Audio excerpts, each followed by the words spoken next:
Just going to practice a little bit here in preparation for a larger discussion of Stoicism. So I was originally drawn to Stoicism when I'd moved to New York and I was separated from my child and had just broken up with my partner and was very isolated and sad and alone. And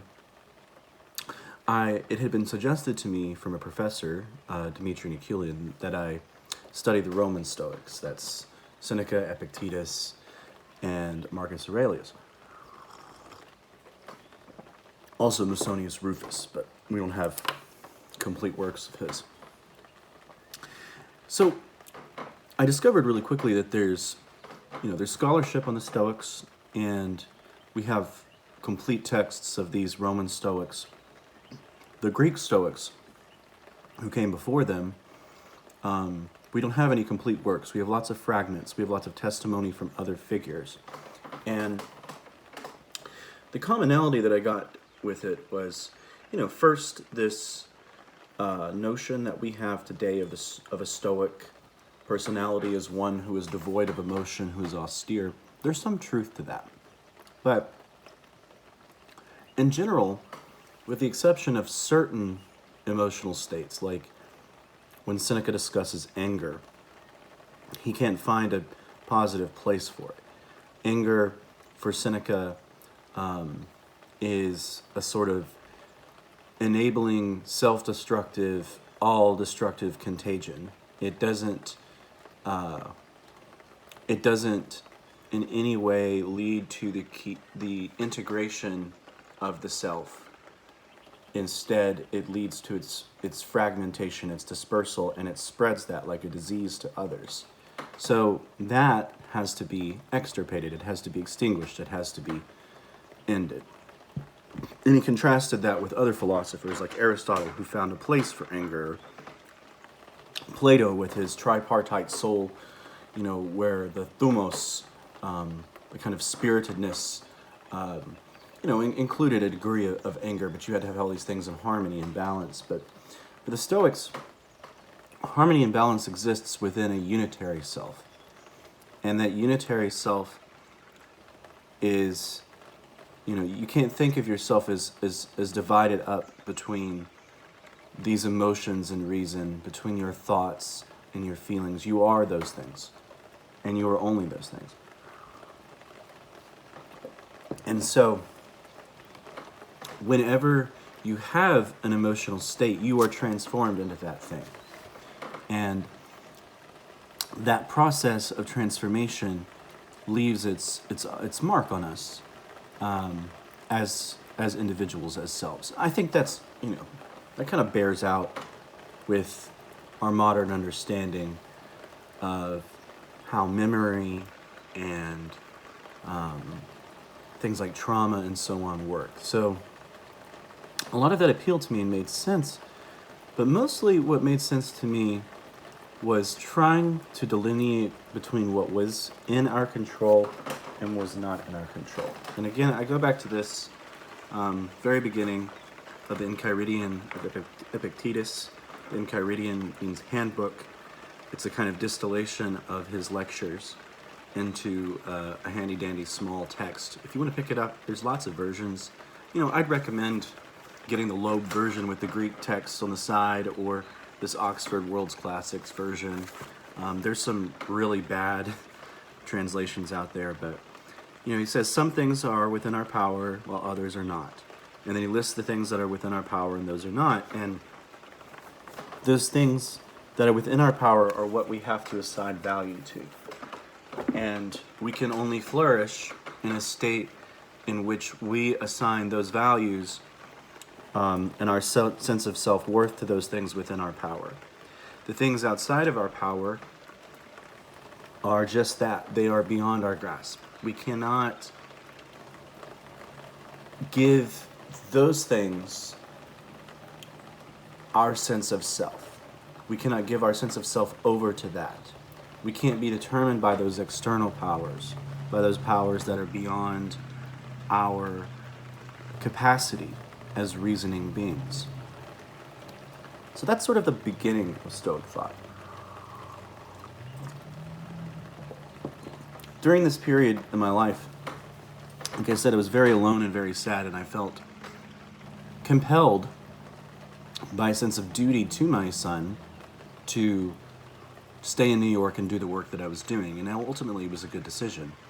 You know, it got me a master's degree, and hopefully I'm on the way to a PhD, though there's this pandemic, which is outside of my control.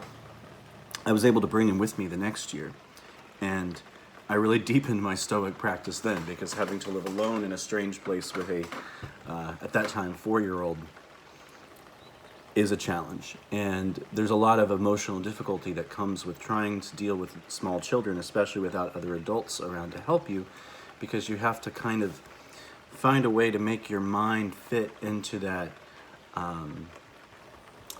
mind space of a small kid. And we have developed beyond those things.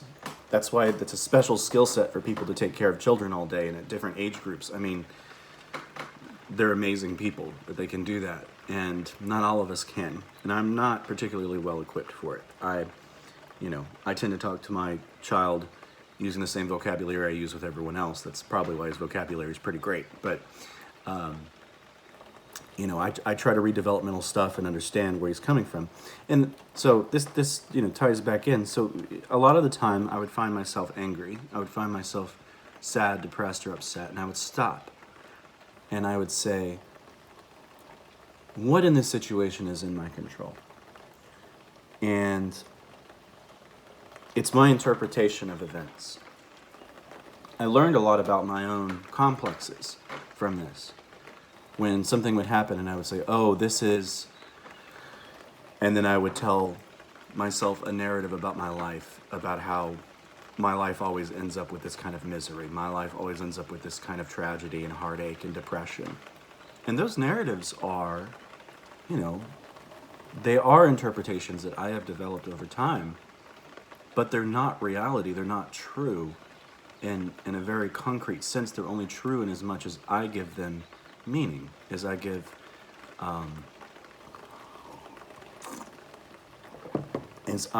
that interpretation of events weight. And the valuation of myself and my actions and everything around me happening stems from that.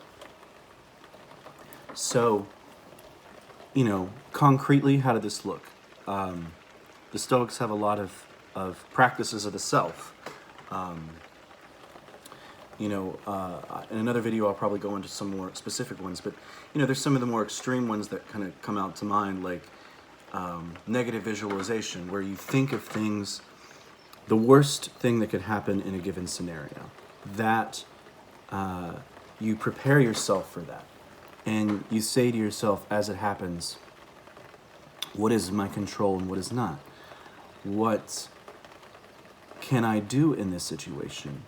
Where can I find my agency? Where is there an opportunity to flourish, to be my best self in whatever tragedy that I'm in? And of course, this can be taken to extremes, and the Stoics did. They imagined their own deaths, the deaths of loved ones. They imagined all sorts of terrible things. So, that negative visualization, you have to be in a certain mental state to be able to do that, especially if we're already in a situation where some of the worst things are happening, I would say. Another thing that they did, of course, was before bed, they would review all that they had done that day. And they would be brutally honest with themselves. And the struggle over self-deception, I think, is key for me in my approach to philosophy.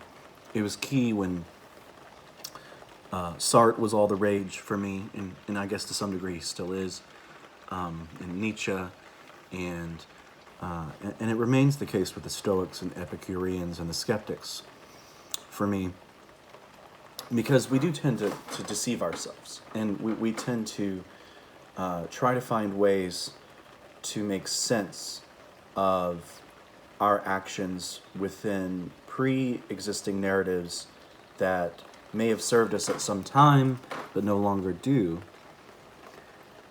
And we have to find ways to extricate ourselves from that. That way we can engage our creative, our innovative impulses in a manner that is not possible if, I'm encumbered by this sense of, I yelled at my child today, and that is an instance of a broader pattern of my own inevitable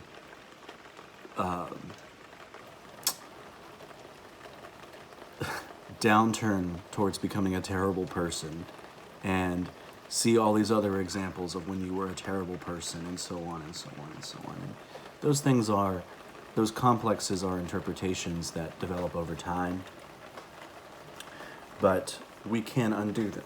And I think that's what's vital, is learning how to undo these patterns. For me, that was central to what becoming a Stoic was. I would, at the time I'd said, I am a Stoic, and I took it as a practice. And I think I still do. Now, there's a lot entailed with Stoicism, too, so we're going to get a little past this personal self-psychological thing. There's other things entailed with Stoicism that, I find absolutely you can't defend. You can't defend, for instance, any notion of providence. And a lot of the Stoics did, that everything happens for a reason, and it's a good reason. I would argue that, everything happens for a reason. The reason's neither good nor bad. It's just a reason. That's the principle of sufficient reason that you get from, let's say, Spinoza and Leibniz. And I think, I side with the Spinoza side of things instead of the Leibniz. These things are not... Leibniz would say, with Plato and the Stoics, that these things happen for a reason, a good reason that is part of the design of the entire cosmos.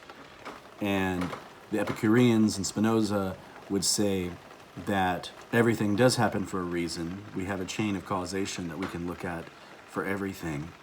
But it's not as if it was a plan in the deep past for someone to go through some deep personal tragedy in order to learn more about themselves or about the world. That's just a terrible thing that happened. And it has reasons why it happened, but they're neither good nor bad. And if they're happening to you, they can be seen as bad. And it doesn't mean that the entire universe is bad or good. It doesn't say anything about the entire universe or you. It says something about that specific instance, and that's what I think this is the real catch of secular thinking, I think. And this is what makes me more Epicurean than Stoic. Secular thinking is not just thinking in the absence of gods. It can be that, but you can be, I think, a secular thinker and still be a religious person and believe in a God. And what I mean by that is you can take the things that are happening around you according to a chain of causation based on our powers of reason. They can be understood empirically. They can be understood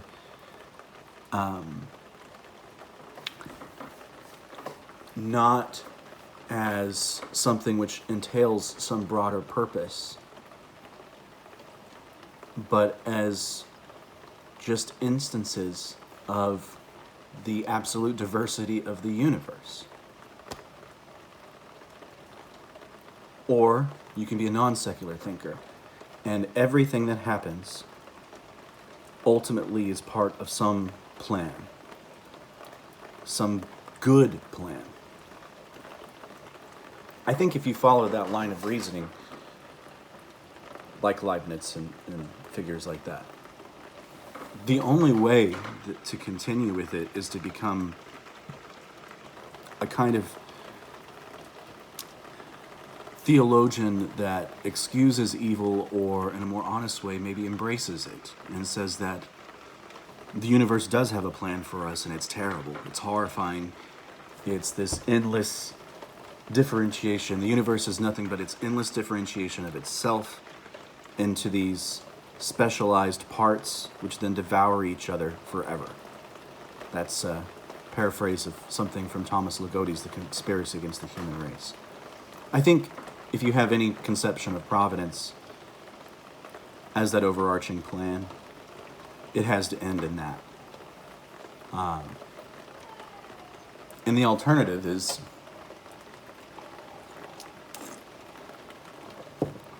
the universe is endlessly differentiated, and there is the devouring of one thing of the other still, but there's also the propagation and growth and development. You know, there's health as well as sickness. There's integration as well as dispersion. So yeah, in a broader, when it comes to Stoic theology, there's some problems. There's some interesting stuff with their metaphysical system, because with the Epicureans and figures that are more secular, atomistic thinkers, Epicureans, Democritus, they maintain an immanent view of reality. That is, there's not some transcendent thing above nature which directs it, which designs it, which orders it. Like you see, again, in Plato with his demiurge, or Leibniz with God. And instead, there is whereas with the Epicureans, the only thing divine is the kind of flourish of the ethics of individual persons. It's kind of a poetic divine. For the Stoics, there is a very serious conception of the divine, even though there's no transcendent deity. There's no transcendent class of beings.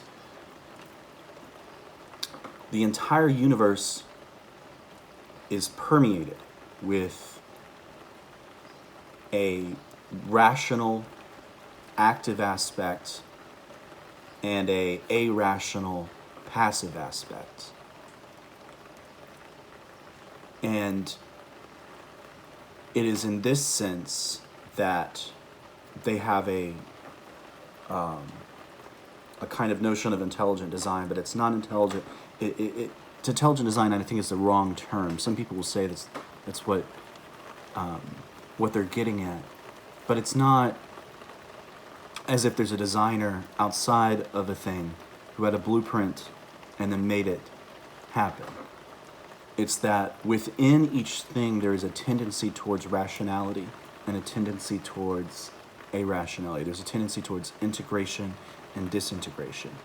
And these things are in this flux. And when things are healthy and balanced, then you have this beautiful harmony. When things become sickly and decrepit, there's a disharmony and a disintegration. There's a lot of beauty to that image, but I'm incredibly skeptical of any metaphysical system that says that every aspect of reality can be defined according to this or that duality, because I feel like that, more than anything, is an anthropocentric imposition onto the world. We think in binaries for a certain reason, and we're not going to be able to escape it. So we look at it and we see it in the world. I think that is a condition of life and of the kind of matter that is closest to living things. Living things are defined, I think as philosophers put it, according to a conatus. That is a push and pull system.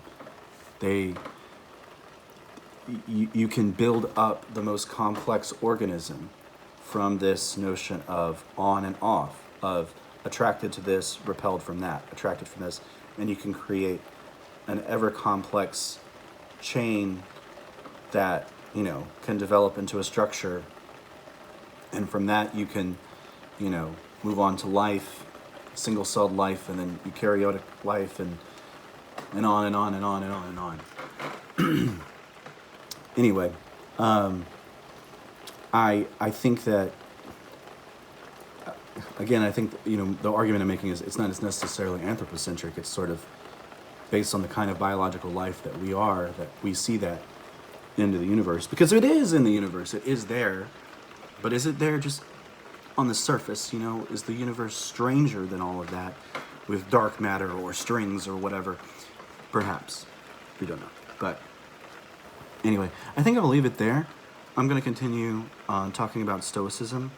But just to review, you know, I think that these practices of the self, of meditation, of stepping back from your emotions and trying to understand the interpretations involved, I think that's the key. And that is shared by the Epicureans and the Aristotelians.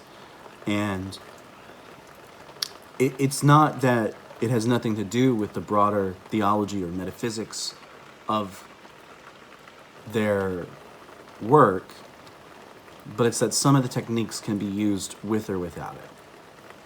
And I think, in particular, if you're going to take a providential view of every instance of your life, I'm just going to say, I think that can only end in some kind of misery or self-deception. And that's where I part with the Stoics and join up with figures like Spinoza, and who's often compared to Stoics. I mean, Leibniz said he was a modern Stoic, and Spinoza's not, but there are a lot of parallels. You know, he didn't read a lot of the Stoics, actually. So yeah, I will continue with these later.